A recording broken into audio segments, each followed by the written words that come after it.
Que la paix soit sur vous tous. Je vous remercie d'être venus nombreux aujourd'hui pour ce moment d'échange et de réflexion.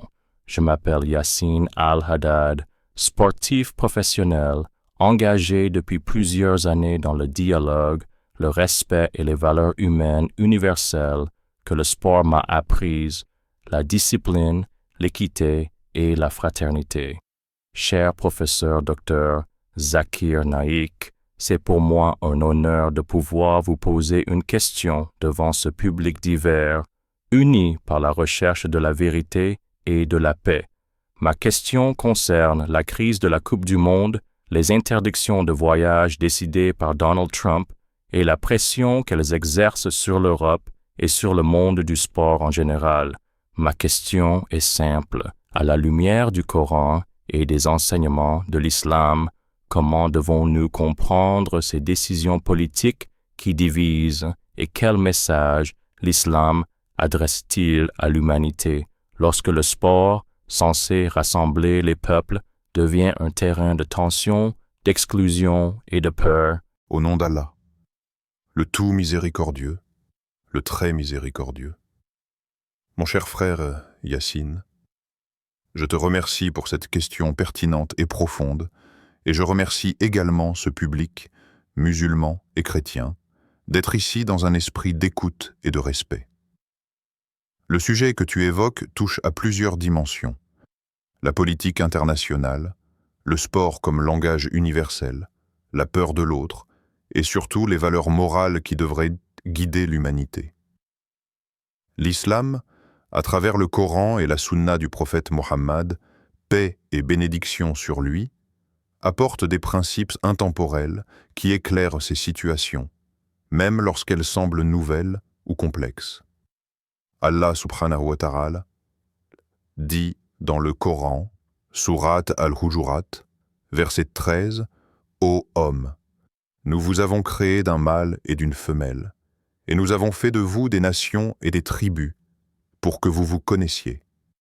Le plus noble d'entre vous auprès d'Allah est le plus pieux. » Ce verset pose un fondement clair. La diversité n'est pas une menace, elle est une volonté divine. Les nations, les peuples, les cultures et même les différences religieuses existent afin que les êtres humains se connaissent, coopèrent et se respectent, non pour qu'ils se craignent ou s'excluent. Lorsque des décisions politiques, comme des interdictions de voyage, ciblent des peuples entiers ou certaines nationalités, cela va à l'encontre de cet esprit de connaissance mutuelle et de justice. Le sport, et en particulier un événement mondial comme la Coupe du Monde, incarne justement cette sagesse coranique. Des joueurs de différentes origines, langues et religions se rencontrent sur un terrain, non pour s'affronter en tant que peuple, mais pour se mesurer dans un cadre de règles équitables.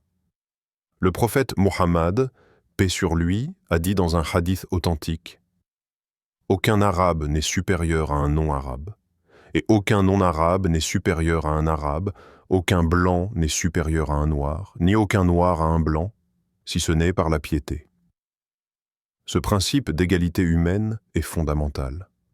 Il nous enseigne que la valeur d'un être humain ne dépend pas de son passeport, de sa nationalité ou de sa couleur de peau, mais de son comportement et de sa moralité. Quand nous observons les décisions de certains dirigeants mondiaux, y compris celles attribuées à Donald Trump concernant les restrictions de voyage, nous devons les analyser avec lucidité et justice. L'islam ne nie pas le droit des États à assurer leur sécurité, mais il insiste sur la proportion, l'équité et l'absence d'injustice collective. Allah dit dans la sourate An-Nisa, verset 135, « Ô vous qui croyez, soyez stricts dans l'équité, témoins pour Allah, même contre vous-même, contre vos parents ou vos proches. La justice en islam n'est pas sélective. Elle ne doit pas être influencée par la peur, les préjugés ou les intérêts politiques à court terme. Mon cher frère Yassine, lorsque le sport est affecté par des décisions politiques qui empêchent des athlètes de voyager, de concourir ou de représenter leur pays, cela envoie un message négatif à la jeunesse du monde. Le sport devrait être un pont, pas un mur. Le prophète Mohammed, paix sur lui, a enseigné que le croyant est celui dont les gens sont à l'abri de la langue et de la main. Appliqué à l'échelle internationale, cela signifie que les nations devraient chercher à rassurer, non à terroriser, à inclure plutôt qu'à exclure.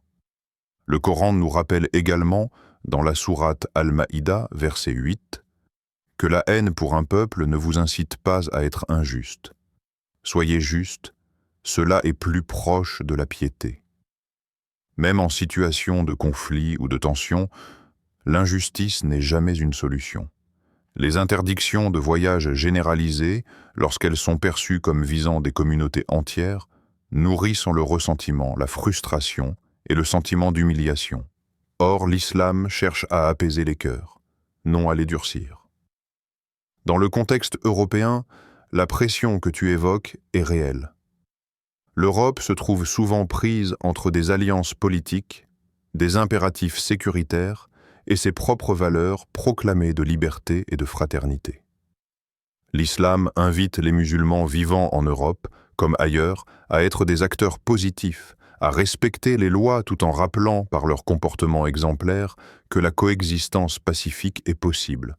Allah dit dans la sourate Al-Asr, « L'homme est certes en perdition, sauf ceux qui croient, accomplissent de bonnes œuvres, s'enjoignent la vérité et s'enjoignent la patience. » Le changement ne se fait pas seulement par les discours politiques, mais par les actions justes et la patience constructive. Le sport peut jouer ici un rôle majeur. Un sportif musulman qui se comporte avec dignité, respect et excellence devient un ambassadeur de sa foi sans prononcer un seul sermon. Le prophète Mohammed, paix sur lui, a dit « Le meilleur d'entre vous est celui qui a le meilleur comportement. » Ce hadith s'applique dans les stades, dans les vestiaires, dans les médias et dans la vie publique. Lorsque des athlètes de confessions différentes se soutiennent face à l'injustice, ils envoient un message plus puissant que 1000 discours politiques. Mon cher frère, l'islam nous enseigne aussi que le pouvoir est une épreuve. Allah accorde le pouvoir à qui il veut et il le retire à qui il veut. Les dirigeants seront interrogés sur la manière dont ils ont utilisé leur autorité. Le prophète, paix sur lui, a averti « Chacun de vous est un berger, et chacun de vous sera interrogé sur son troupeau. » Cela inclut les chefs d'État, les responsables politiques et tous ceux qui prennent des décisions affectant des millions de vies. Les restrictions injustes, les politiques basées sur la peur ou la stigmatisation ne sont pas conformes à l'éthique islamique. Pour les chrétiens présents aujourd'hui, je rappelle que ces valeurs de justice, de compassion et de dignité humaine sont également centrales dans l'enseignement de Jésus. Paix sur lui. Le dialogue islamo-chrétien trouve ici un terrain commun. La défense de l'être humain contre l'injustice, quelle que soit son origine. Allah dit dans la sourate Al-Ankabut, verset 46, « Ne discutez avec les gens du livre que de la meilleure manière. » Cela inclut la coopération sur des causes justes comme la lutte contre la discrimination et l'exclusion. En conclusion de cette première partie, je dirais que la crise que tu évoques, mon frère Yassine, n'est pas seulement une crise politique ou sportive, mais une crise morale. L'islam appelle à dépasser la peur par la connaissance, la haine par la justice et l'exclusion par la miséricorde. Si les musulmans, les chrétiens et tous les hommes de bonne volonté incarnent ces valeurs, alors même les décisions politiques les plus dures pourront être rééquilibrées par la pression morale des peuples. J'invite donc chacun ici à réfléchir, à dialoguer et à agir avec sagesse. Et avant de poursuivre plus loin cette réflexion lors de nos prochains échanges, j'invite l'audience à soutenir ce type de dialogue. Abonnez-vous, aimez, partagez, commentez. Et rappelez-vous toujours que notre force réside dans l'unité autour du bien. Écrivez dans les commentaires avec conviction et paix. Allah Akbar. En approfondissant ce point, il est essentiel de comprendre que lorsque des décisions politiques influencent un événement mondial comme la Coupe du Monde, Nous ne parlons plus seulement de football, mais de l'âme même de la coexistence humaine. Le Coran nous enseigne que toute action qui affecte collectivement des innocents doit être examinée avec une extrême prudence. Allah dit dans la sourate Al-Baqarah, verset 286, « Allah n'impose à aucune âme une charge supérieure à sa capacité. » Or, imposer des restrictions générales de voyage à des populations entières, y compris à des sportifs dont la vocation était de représenter la fraternité entre les peuples, revient à leur imposer une charge qu'ils n'ont pas choisie et dont ils ne sont pas responsables. Dans l'histoire islamique, nous trouvons de nombreux exemples où la circulation des personnes et des idées a été encouragée, même en période de tension. Le prophète Muhammad, paix et bénédiction sur lui, a accueilli des délégations étrangères à Médine, y compris celles qui ne partageaient pas sa foi, afin de dialoguer, de négocier et de construire des ponts. Cela démontre que la sécurité véritable ne naît pas de l'isolement mais de la compréhension mutuelle. Lorsque certains dirigeants affirment que la fermeture est la solution, l'islam répond que la connaissance de l'autre est la voie la plus sûre vers la paix. Le sport, et particulièrement le football, est aujourd'hui l'un des rares langages compris par des milliards d'êtres humains. Lorsqu'un joueur entre sur un terrain, il n'est pas jugé sur sa religion ou son origine, mais sur son talent, son effort et son respect des règles. Ce principe est profondément islamique. Le Coran insiste sur la responsabilité individuelle. Nul ne portera le fardeau d'autrui. Sourate Al-An'am, verset 164. Ainsi, juger un athlète à cause des actes supposés d'autres personnes partageant sa nationalité ou sa religion est une injustice manifeste. Il est également important d'aborder la notion de peur, car beaucoup de ces décisions sont justifiées par la peur. La peur de l'autre, la peur de l'étranger, la peur de l'inconnu. Or, le Coran nous rappelle à plusieurs reprises que la peur ne doit être placée qu'en Allah, et non dans les créatures. Allah dit dans la sourate Al-Imran, verset 175, « Ce n'est que le diable qui vous fait peur de ses alliés. N'ayez donc pas peur d'eux, mais ayez peur de moi si vous êtes croyants. » Lorsque des sociétés se laissent gouverner par la peur, elles deviennent vulnérables à l'injustice et à la manipulation. Dans le contexte européen, cette peur est souvent amplifiée par des discours médiatiques et politiques qui associent l'immigration, l'islam et l'insécurité. Pourtant, les faits montrent que la majorité des musulmans, y compris les sportifs, aspirent simplement à vivre dignement et à contribuer positivement aux sociétés dans lesquelles ils vivent. L'islam encourage cette contribution. Le prophète Muhammad, paix sur lui, a dit « Le meilleur des gens est celui qui est le plus utile aux autres. » Un sportif qui inspire la jeunesse, qui promeut le respect et la discipline, est utile à la société, quelle que soit sa foi. Il faut également souligner que l'instrumentalisation du sport à des fins politiques n'est pas nouvelle, mais elle est toujours dangereuse. Lorsque la Coupe du Monde devient un terrain de confrontation idéologique, elle perd sa vocation première. Le Coran met en garde contre la corruption des bonnes œuvres par de mauvaises intentions. Allah dit dans la sourate Al-Baqarah, verset 264, « Ô vous qui croyez, n'annulez pas vos aumônes par un rappel ou un tort. » De la même manière, on ne doit pas annuler l'esprit noble du sport par des décisions motivées par l'orgueil ou la domination politique. Du point de vue islamique, la justice internationale ne doit pas être à géométrie variable.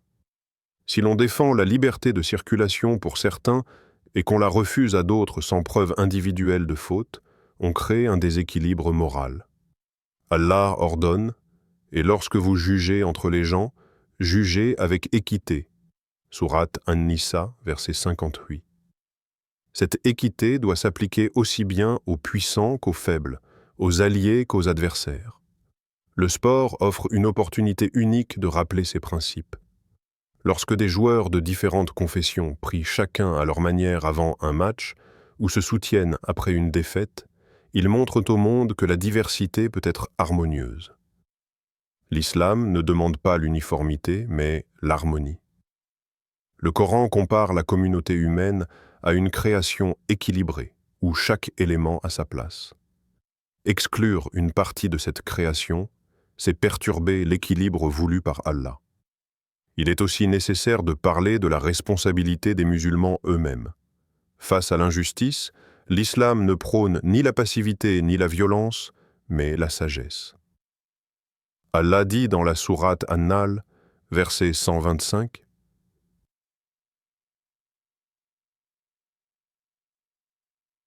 Appelle au sentier de ton Seigneur avec sagesse et bonne exhortation. » Les skiers sportifs musulmans, par leur comportement exemplaire, peuvent déconstruire les stéréotypes et répondre aux politiques d'exclusion par l'excellence et la dignité. Lorsque des interdictions de voyage empêchent certains athlètes de participer à des compétitions internationales, cela peut susciter colère et frustration, mais l'islam enseigne la maîtrise de soi.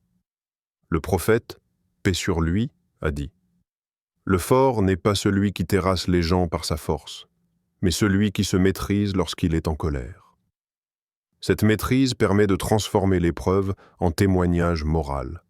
Enfin, il est crucial de rappeler que le monde traverse une période où les valeurs sont mises à l'épreuve.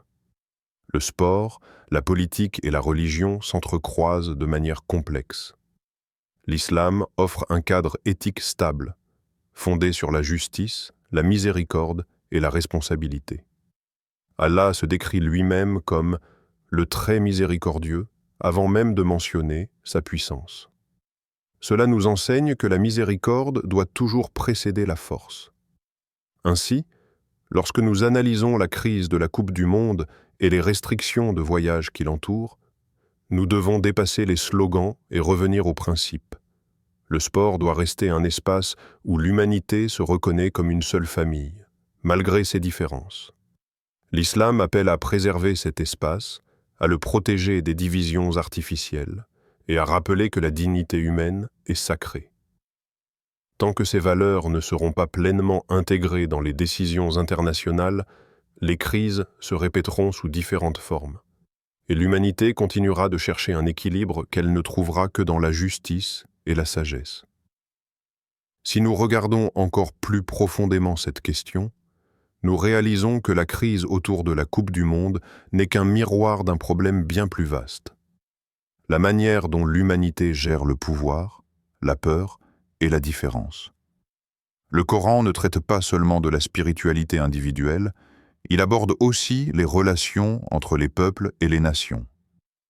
Allah dit dans la sourate Al-Maïda, verset 32, « Quiconque tue une personne non coupable d'un meurtre ou d'une corruption sur la terre, c'est comme s'il avait tué toute l'humanité, et quiconque sauve une vie, c'est comme s'il avait sauvé toute l'humanité. » Même si ce verset parle de la vie humaine au sens le plus fort, son esprit s'étend à toute forme d'injustice collective.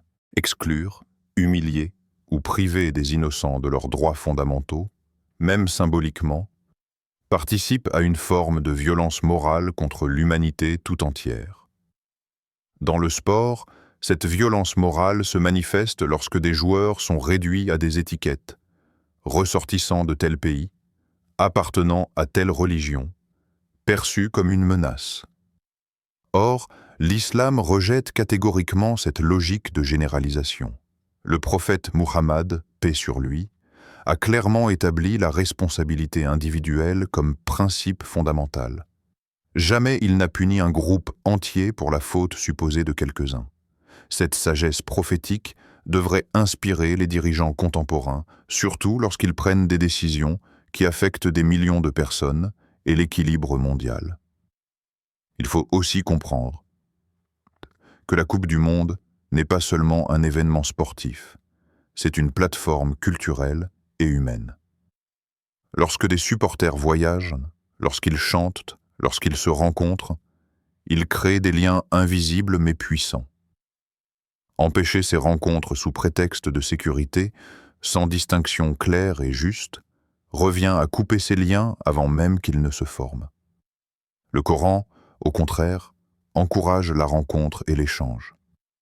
Allah rappelle que les prophètes eux-mêmes ont voyagé, ont quitté leur terre, ont traversé des frontières pour transmettre un message de vérité et de justice. Dans cette perspective, il est important de rappeler que le prophète Muhammad, paix sur lui, a lui-même été un migrant lors de l'hégire de la Mecque à Médine. Cet événement fondateur de l'histoire islamique montre que le déplacement, loin d'être une menace, peut être une source de renouveau, de paix et de prospérité. Médine est devenue une société plurielle où musulmans, juifs et autres tribus ont vécu ensemble sous un pacte fondé sur la justice et la responsabilité commune. Ce modèle historique contredit directement l'idée selon laquelle la fermeture et l'exclusion garantissent la sécurité. Lorsque certains dirigeants utilisent le sport comme un outil de pression politique, ils oublient que le sport appartient avant tout au peuple. Les athlètes ne sont pas des diplomates, mais ils deviennent malgré eux des symboles. L'islam nous enseigne que l'injustice symbolique peut être aussi destructrice que l'injustice matérielle, car elle atteint la dignité. Allah dit dans la sourate Al-Isra, verset 70, « Nous avons certes honoré les fils d'Adam. » Cet honneur est accordé à tous les êtres humains, sans exception. Porter atteinte à cet honneur, même indirectement, est une transgression grave. Il est également essentiel de parler de la responsabilité morale des grandes puissances.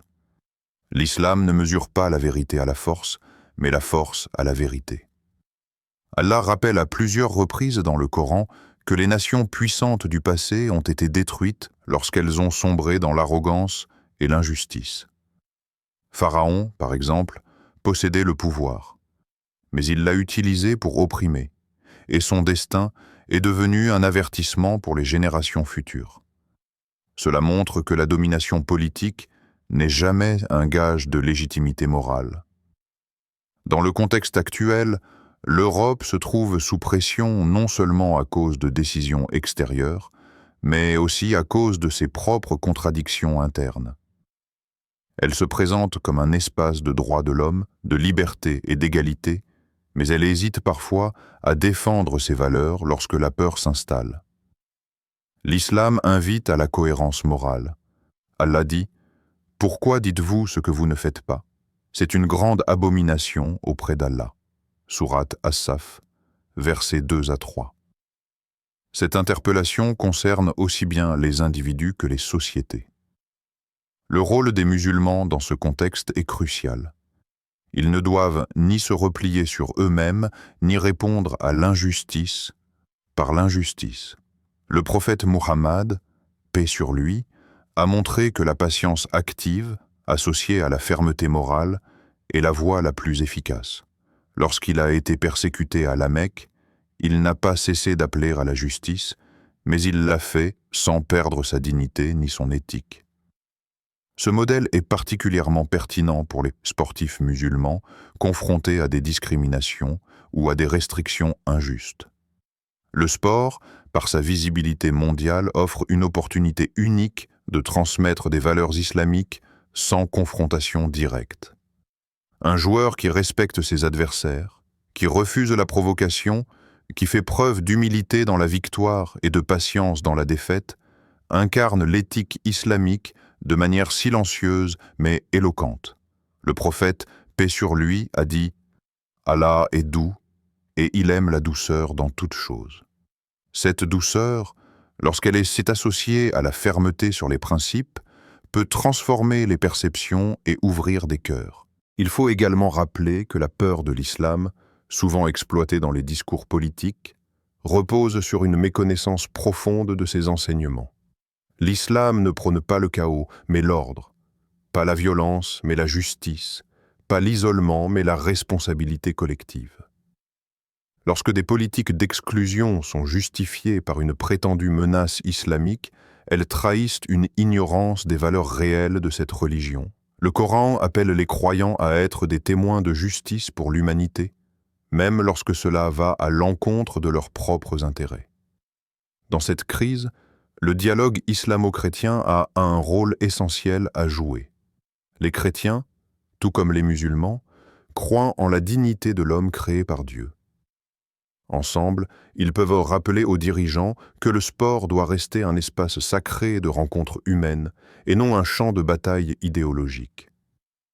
Le Coran encourage cette coopération sur le bien et la piété, et non sur l'injustice et l'agression. Ainsi, lorsque nous analysons la situation actuelle, nous devons comprendre que chaque crise est aussi une opportunité. Une opportunité de remettre en question nos priorités, de réaffirmer nos valeurs et de choisir la justice plutôt que la peur. Le sport peut redevenir un symbole puissant d'unité si les peuples exigent que la morale guide la politique, et non l'inverse. Tant que cette exigence ne sera pas clairement exprimée, les mêmes erreurs se répéteront sous d'autres formes, avec d'autres prétextes, et l'humanité continuera de tourner en rond autour des mêmes peurs, alors que la voie de la sagesse est clairement tracée. Quand une Coupe du Monde est perturbée par des décisions politiques, ce n'est pas seulement un calendrier sportif qui est affecté, mais la confiance entre les peuples. Le Coran nous rappelle un principe fondamental.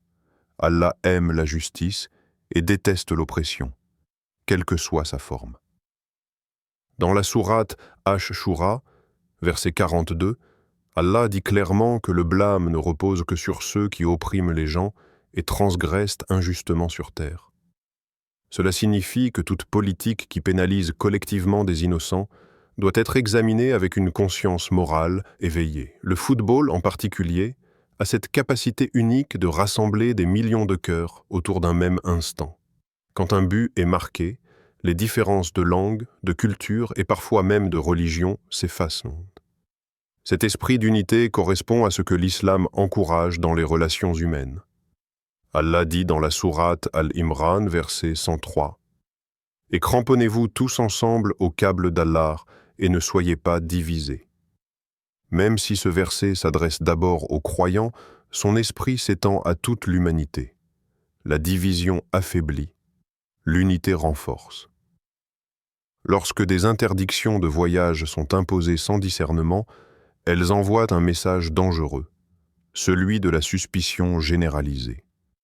Or, l'islam repose sur la présomption de droiture, non sur la présomption de culpabilité. Le prophète Muhammad, paix et bénédiction sur lui, a enseigné que le soupçon injustifié fait partie des comportements à éviter, car il détruit la confiance entre les êtres humains. Appliqué au niveau international, ce principe signifie que l'on ne peut pas bâtir un monde stable en soupçonnant des nations entières. Il est aussi important de rappeler que le sport a toujours joué un rôle diplomatique informel. Là où les discours politiques échouent, un match, une poignée de main, un geste de respect peuvent ouvrir des portes. L'islam reconnaît cette sagesse des gestes symboliques. Le prophète, paix sur lui, a souvent utilisé des actions simples mais profondes pour apaiser les tensions et rapprocher les cœurs. Empêcher ces échanges sportifs revient donc à fermer des canaux de paix potentiels. Dans le contexte européen, la pression est double. D'un côté, l'influence des grandes puissances mondiales, et de l'autre, la peur interne liée aux crises économiques, migratoires et identitaires. L'islam invite à ne pas répondre à la peur par la peur. Allah dit dans la sourate At-Tawbah, versets 50 et 1. « Rien ne nous atteindra en dehors de ce qu'Allah a prescrit pour nous. » Cette confiance en Dieu libère l'homme de l'angoisse excessive et l'aide à prendre des décisions plus justes et plus équilibrées. Pour les sportifs musulmans et non musulmans, cette situation est une épreuve morale. L'islam enseigne que les épreuves révèlent la sincérité des valeurs. Un athlète privé de compétition à cause de décisions injustes peut soit céder à l'amertume, soit transformer cette injustice en message de dignité et de patience. Le prophète, paix sur lui, a dit que la patience est une lumière. Cette lumière, lorsqu'elle est visible sur la scène mondiale du sport, peut toucher des millions de personnes. Il ne faut pas non plus oublier que les décisions politiques sont temporaires, mais que les valeurs restent. Les dirigeants passent, les idéologies changent, mais la justice, la compassion et la dignité humaine demeurent des références universelles. L'islam invite à s'attacher à ces constantes plutôt qu'aux fluctuations du pouvoir.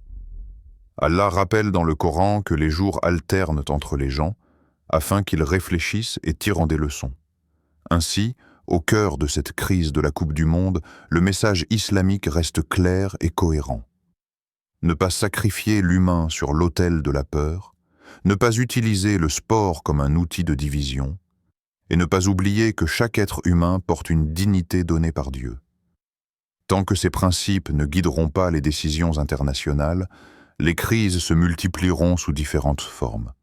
Et le monde continuera de chercher la paix là où elle ne peut être trouvée sans justice et sans sagesse. Cher professeur Dr Zakir Naik, je tiens sincèrement à vous remercier pour la patience avec laquelle vous m'avez écouté et pour la profondeur de vos réponses. En vous écoutant, j'ai compris que le sujet que nous avons abordé dépasse largement la Coupe du Monde, la politique ou même le sport. Vous nous avez rappelé que derrière chaque décision, chaque crise et chaque tension internationale, il y a des êtres humains, des cœurs, des familles et des valeurs. Votre éclairage à partir du Coran et des enseignements du prophète Muhammad, paix et bénédiction sur lui, m'a permis de voir que l'islam n'est pas une religion de réaction, mais une religion de principe, de justice et de sagesse. Vous avez montré que le sport peut être un moyen d'adoration indirect lorsqu'il est vécu avec éthique, et que la patience face à l'injustice n'est pas une faiblesse, mais une force morale. En tant que sportive, je repars avec une responsabilité plus grande, celle d'incarner, par mon comportement et mes paroles, les valeurs de dignité, de respect et d'unité que vous avez évoquées. Je crois que beaucoup ici, musulmans comme chrétiens, ont ressenti que ce dialogue n'était pas un débat pour gagner, mais une réflexion pour grandir ensemble. Pour cela, je vous exprime toute ma reconnaissance. Qu'Allah te bénisse, cher professeur Dr Zakir Naik. Ma chère sœur, je te remercie sincèrement pour tes paroles respectueuses et pour la sincérité de ta question. Je remercie Allah subhanahu wa ta'ala, le qui nous a permis de nous réunir dans cet esprit de paix et d'écoute mutuelle. Si quelque chose de bénéfique a été dit aujourd'hui, cela vient uniquement de la guidance d'Allah. Et si des erreurs ont été commises, elles viennent de moi. Je tiens aussi à remercier ce public, musulmans et chrétiens, pour leur attention et leur ouverture d'esprit. Le dialogue que nous avons eu montre qu'il est possible de parler de sujets sensibles, comme la politique internationale, le sport et les tensions mondiales, sans haine ni agressivité, simplement en revenant aux valeurs fondamentales que Dieu a placées dans le cœur de l'humanité. L'islam nous enseigne que la connaissance doit être partagée et que la sagesse grandit lorsqu'elle est diffusée. Le prophète Muhammad, paix et bénédiction sur lui, a dit « Transmettez de moi, ne serait-ce qu'un verset. » C'est dans cet esprit que nous faisons ce genre d'échange. Le sport, la politique et la société ont besoin de repères moraux solides. Et le Coran offre ces repères à quiconque prend le temps de les comprendre avec sincérité. Je souhaite encourager tous ceux qui nous écoutent à continuer à réfléchir, à poser des questions et à chercher la vérité avec un cœur ouvert. Ne vous contentez pas de titres, de slogans ou de discours émotionnels. Revenez toujours aux sources, à la justice, à la raison et à la sagesse. Si ce script, cette discussion et ce dialogue vous ont été utiles, alors je vous invite à soutenir ce travail de sensibilisation et de rapprochement. Abonnez-vous à la chaîne Parole d'Al-Islam.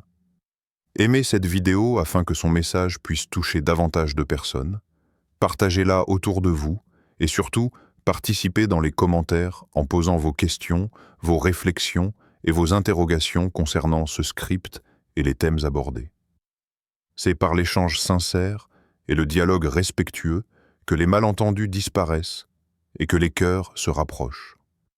Qu'Allah nous guide tous vers ce qui est vrai, juste et bénéfique pour l'humanité entière.